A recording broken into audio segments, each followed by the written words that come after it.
जितू आणि त्याची बायको रीना ह्यांच्या लग्नाला 8-9 वर्ष झाली, पण त्यांना काही मुलबाळ नव्हते.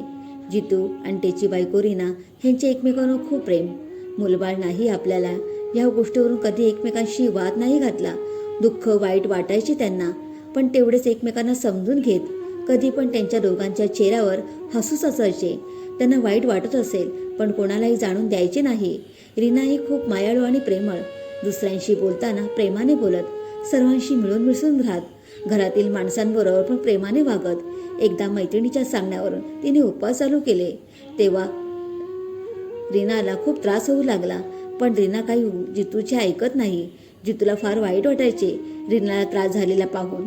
एक दिवस जितू तिला विचारतो, रीना, का हे वेडेपणा? असे उपवास तापास करून काही होत नाही.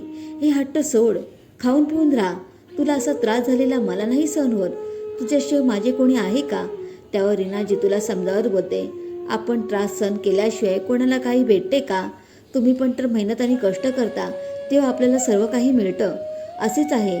माझी मैत्रीण मला सांगत होती, गणपती बाप्पाचे उपवास कर आणि महिन्यातून एकदा तरी सिद्धिविनायकला तुम्ही दोघे जाऊन या.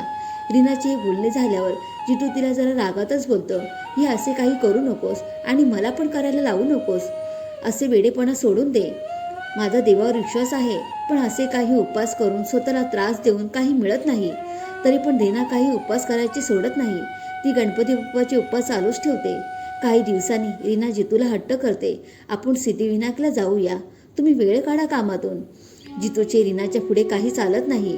रीना एवढे श्रद्धेने गणपती बाप्पाचे उपवास करते म्हणून तोही तिला हो बोलतो, आपण जाऊया.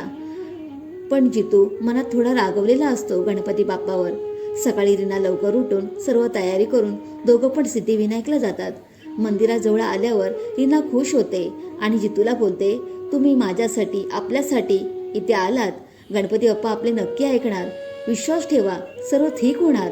जितू रीनाकडे बघून थोडे हसतो आणि ते दोघं पण गणपती बाप्पाचे दर्शन करायला आज जातात.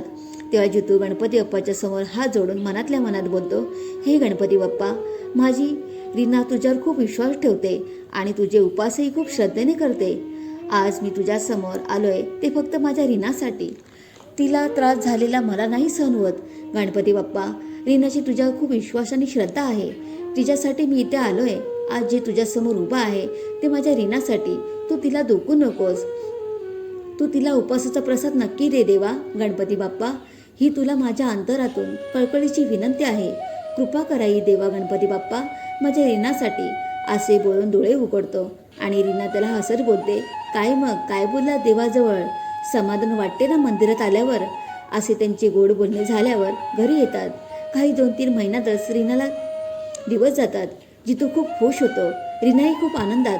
मग जितू आणि रीनाला एक मुलगा होतो. त्याचे नाव प्रसाद ठेवतात. गणपती बाप्पाने त्यांना दिलेला त्यांच्या श्रद्धेचा प्रसाद म्हणून जितू त्या मुलाचे नाव प्रसाद ठेवतो. मित्रांनो, तुम्हाला जितू आणि रीनाची गणपती बाप्पावर असलेली श्रद्धेची गोष्ट कशी वाटली ते नक्की सांगा.